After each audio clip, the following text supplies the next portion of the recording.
สบายดีพี่น้องปองปายมาสกูทุกคนมาเด้อมื้อนี้สาวตุกสิพาทุกคนมาเฮ็ดกวนบักนัดเด้อมื้อเจ้าเด้อมื้อนี้สาวตุกไปตลาดได้บักนัดมาหลายเขาเจ้าขายบักนัดเต็มตลาดตะลี่เห็นมันหลายราคาถูกสตุกกับสะอ่อนก็เลยซื้อมาสิมาเฮ็ดกวนบักนัดมื้อเจ้าสิมาเฮ็ดกวนไว้เอาใส่กับไว้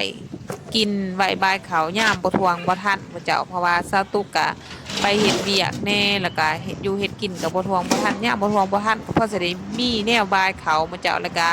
เอาไว้ป้อนลูกป้อนหลานอยู่น้ำเพื่อนนี่แน่เนาะป้อนเขาวป้อนน้ำลูกหลานยามไปโรงเรียนยามมาโรงเรียนยามบ่ทวงบ่ทันนะมันสะดวกสบายว่าซั่นซะเพราะว่าเด็กน้อยอยู่ในเฮือนนี่เขาก็มักบายเขาใส่กวนบางนัดคือกันว่าซั่นซะบ่เว้าหลายยายห่างเนาะเขาก็เอามักนัดหันไปล้างทำความสะอาดดีๆหมู่เจ้าก่อนเฮาสิมาปอกเพราะว่าในเปลือกมันก็มีขี้ดินขี้ดอนกันยานเฮาปอกแล้วยานมันสิบ่สะอาดหมู่เจ้ายานขี้ดินขี้ดอนมันสิไปติดใส่ทางในเนาะสัมตุกก็สิปอกไปเทื่อละหน่วยแล้วก็จิ้มตามันออกคันสิเลาออกเมิดเลยให้วิดตาเลยโดยที่ว่าบ่ได้ปาดแบบนั้นก็เสียดายมันสิเสียเนื้อมักนัดหลายสัมตุกก็สิเฮ็ดแบบนี้เอา ก็เฮ็ดเทอละหน่วยต้องได้ใส่ความอดทนพยายามเนาะหลังจากนั้นสตุกกสิมาปาดเอาเนื้อมันออกแล้วก็ส่วนแกนมันสตุกก็เอาถิ่มเด้อบ่สตุกบ่เสียดายดอกเพราะว่าสตุกเฮ็ดกินเองสตุกสิบ่เอาแกนเด้อแต่ว่าผู้เขาเจ้าเฮ็ดขายนั่นเขาเอาหมดทั้งแกนเขาเจ้าปั่นใส่กันเลยเอาทั้งแกนสตุกบ่เอาเด้อแกนมันแข็งบ่ได้มีรสชาติอิหยังดอกแกนมันเนาะสตุกสิเอาแต่เนื้อมันส่วนแกนมันสตุกก็ถิ่มเด้อกสิปาดเอาแต่เนื้อมันออกเอาแต่เนื้อมันออกแต่วิธีสตุกเฮ็ดสิเสริมออกเทอละน้อยเพราะว่าให้ใหญ่มันขาดเนาะคันสิปาดบาดเดียวมันสิมีใหญ่มันสิยาวจ้ะสตุกสิเสริมออกเทอละน้อยหลังจากนั้นสตุกก็จะไปปั่นคือปั่นปึกปั่นแต่ว่าสตุกสิบ่ปั่นละเอียดเอาแต่ว่าปั่นซ้ำว่าเพิ่นมุนน้อยหนึ่งก็พอแล้วเพราะว่าสตุกอยากให้มันมียังมีความยังมีเนื้อยังมีความเป็นเนื้อยังได้ยำคลุกคลิปแน่น้อยหนึ่งว่าสิซาสิบ่เอาจ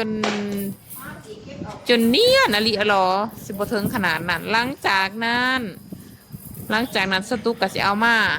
ข้างไฟตอนเบื้องต้นนี่เนาะตอนเฮาข้างใหม่ๆนี่ไฟแห้งได้ในส่วนที่ว่ายังเป็นน้ำยังมีน้ำหลายอยู่ใส่ไฟแห้งได้ฟดบอกได้แต่ว่า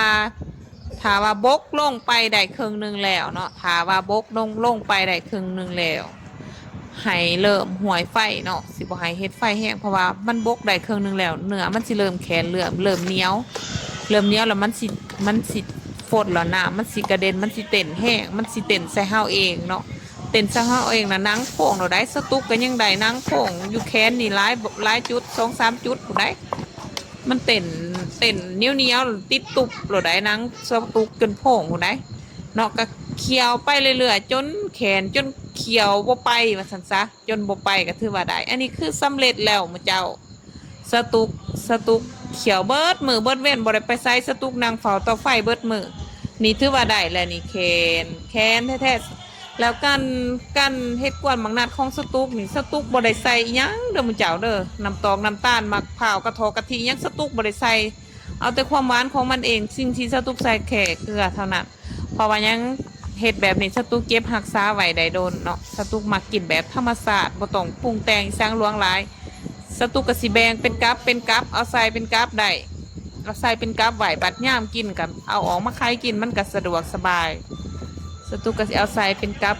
ปิดฟ้าไว้แล้วเอาเข่าไว้ในตู้เย็นไว้ตู้เย็นก็ได้ไว้นอกก็ได้คันเฮ็ดคือสตุกนี่บ่มีบูดบ่มีเนาเพราะว่ายังเฮาเคี่ยวให้มันแข็งจนเฮาคนบ่ไปแล้วว่าซันซ่าอยู่ในหม้อเฮาปวดแขนแล้วคนบ่ไปแล้วก็ถือว่าได้สตุกก็จะใส่กับไว้ได้ทั้งเมดได้3กับได้ทั้งเมด3กับใหญ่กับ1กับหน่อย2กับได้ประมาณ2โลคนได้ทั้งเมดนี่สตุกเอามาเฮ็ดหมักนัดทั้งเมดหมักนัด12หน่วยแต่ว่าสตุกมากวนเป็นกวนหมักนัดแล้วเป็นกวนแล้วนี่สตุกได้เหลือประมาณแค่2โล เหลือประมาณแค่2 โลบ่หอด2 โลสามดอกโลปลาย2 โลอ่อนนี่เนาะได้3 กับขอบใจพี่น้องปองปายมาสุข